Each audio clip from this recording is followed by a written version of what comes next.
तो thank you आप very much. Thank you very much sir. और सबसे पहले मैं माफ़ी चाहता हूं जो टेक्निकल ग्लिचेस आई जिसके कारण आपका पीपीटी चल नहीं पाया। इसके बावजूद आपने अपने पूरे टॉक्स को बहुत ही सजीवता के साथ डिलीवर किया और एनईपी 2020 के साथ एलाइन करते हुए हम लोग पूरे विज्ञान को अपनी मातृभाषा में बोल और समझ पाए, एक बड़ी बात रही। ये संयोग था कि प्रयोग था मुझे पता नहीं, लेकिन जो 3 टॉक्स मुझे दिख रहे हैं, मनोरंजन कर जी का टॉक, आपका टॉक और जो आगे होने वाला है इनके पांडे सर का टॉक, वो तीनों शायद इन लाइन है और कहीं न कहीं सेंसर टेक्नोलॉजी से मिला हुआ और किस तरह से सिंथेसिस कर सकते हैं। और जो सवाल उठाए गए थे नरेंद्र पांडे सर के द्वारा ऑप्टिमाइजेशन की बात मनोरंजन कर जी के टॉक में, वो अपने आप में एक बहुत वाइटल इशू होता है इस तरह के सिंथेसिस में। और अभी सर मैंने एक पेपर कम्युनिकेट किया है, लेकिन मैं उम्मीद कर रहा हूँ कि मुझे भी सजेशन आ जाएगा ओपन एक्सेस में डालने का। तो उसमें मेन जो थीम है उसमें यही है कि प्रोसेस पैरामीटर जो होता है वो सेंसिटिवली कंट्रोल करता है मटेरियल इवोल्यूशन को। तो सेम मटेरियल को सब कुछ सेम है, कंपोजिशन सेम है, सब कुछ सेम है, लेकिन अगर प्रोसेस पैरामीटर्स अलग अलग हैं तो उसके हिसाब से भी उनकी सॉल्युबिलिटी अलग अलग आ सकती है। और जैसा कि सर ने बिल्कुल सही कहा कि शायद उन्होंने अभी ऑप्टिमाइजेशन किया नहीं है, तो समराइजेशन तो हम लोग बाद में करेंगे। एंड आवर कोई अगर सवाल है तो आप सर से कर लें। हाँ Sir, you have shown and you have already talked about the chromium detection. Sir, just I want to know what are the minimum detection limits? Very good. इसीलिए कहा जाता है ना कि ओरल तो ओरल होगा भाई, लिखित तो लिखित है, दोनों में फर्क होता है। बहुत ही सुंदर इन्होंने क्वेश्चन पूछा है कि ये डिटेक्शन लिमिट 2 मिलीमोल से लेकर 40 मिलीमोल तक के डिटेक्ट करेगा, बट यहाँ भी उसकी सीमाएं हैं। एग्जैक्टली क्वांटिटेटिव अगर हम देखना चाहेंगे तो क्वालिटेटिवली वो डिटेक्ट कर सकता है। क्वांटिटेटिवली कि रियल कितना क्रोमियम है, then limit reduce to 2 to 10 millimole. It's a very good question, I appreciate. Any other question? Sir का एक था कि कंडीशन बदलने में मटेरियल बदल जाता है। हम आपको एक उदाहरण इसका देना चाहेंगे। वही कार्बन तो है जो लगता है तो धुलते हम परेशान हो जाते हैं, वही कार्बन है जब खूब प्रेशर में और अच्छा कंडीशन में डाला जाता है तो डायमंड बन जाता है। हम तो चाह के भी नहीं खरीद पाते, वो डायमंड कार्बन ही है।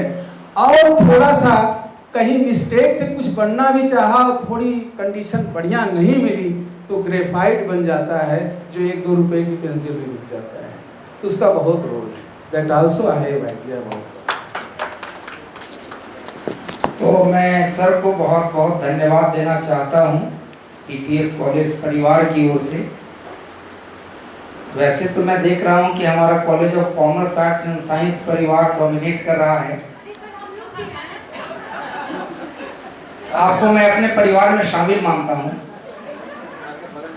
12-13 लोग तो बैठे दिख रहे हैं मुझे। Thank you very much sir. और मैं निवेदन करता हूँ कि सर को फेलिसिटेट किया जाए।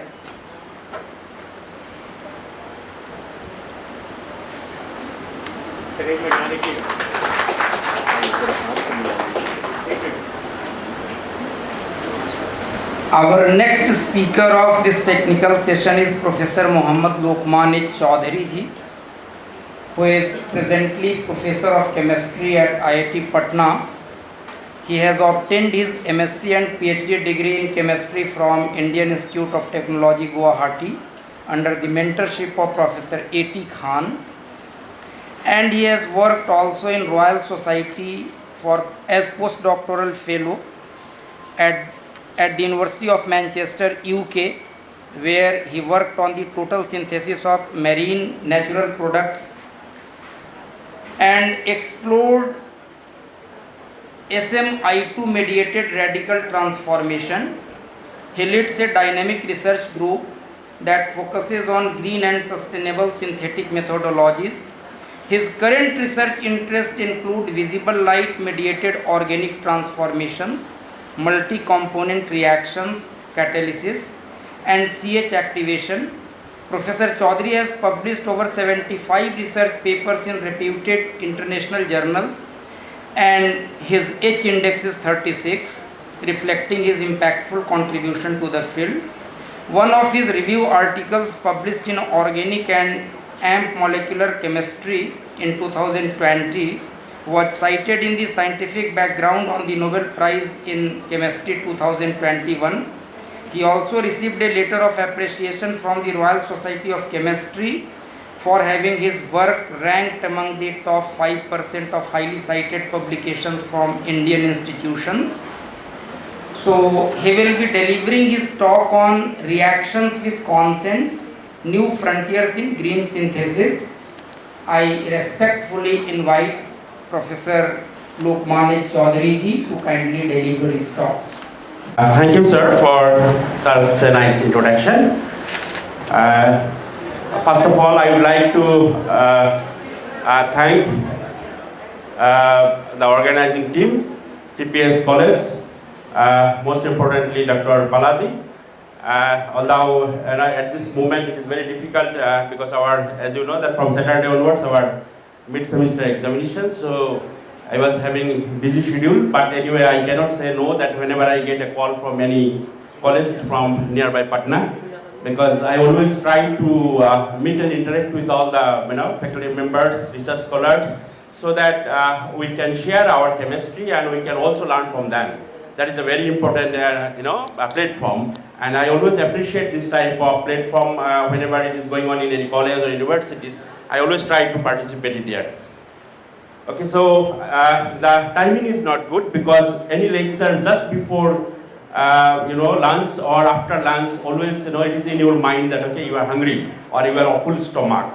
So that timing is not good. But anyway, I am trying to make my content as much as possible so that you can go through it.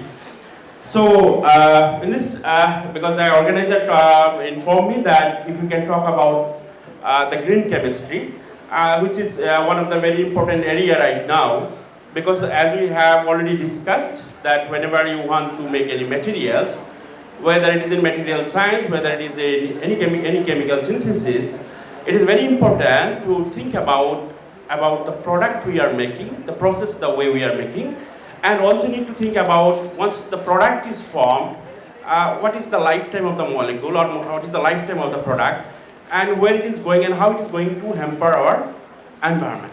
So therefore, green chemistry plays a very important role.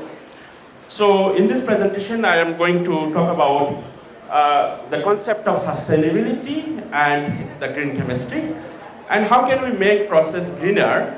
And then finally, I'll talk about some of the work what right now we are doing in our institute at IIT Patna.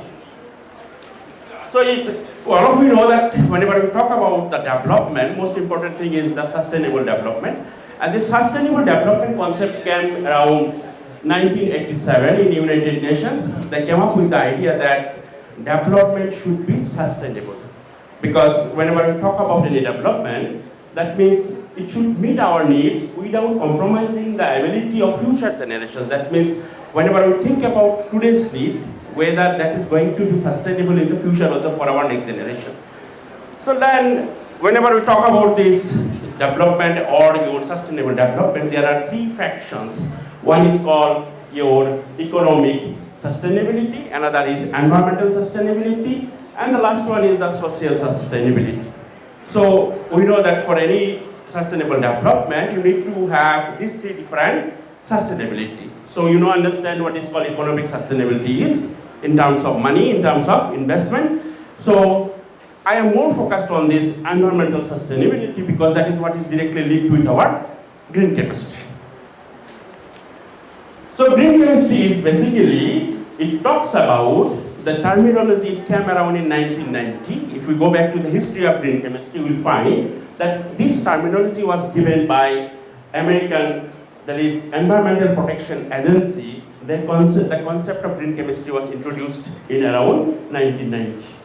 And the purpose was to motivate the chemical technologies so that you can reduce and prevent the unwanted loss, and you can reduce the risk associated in any kind of production.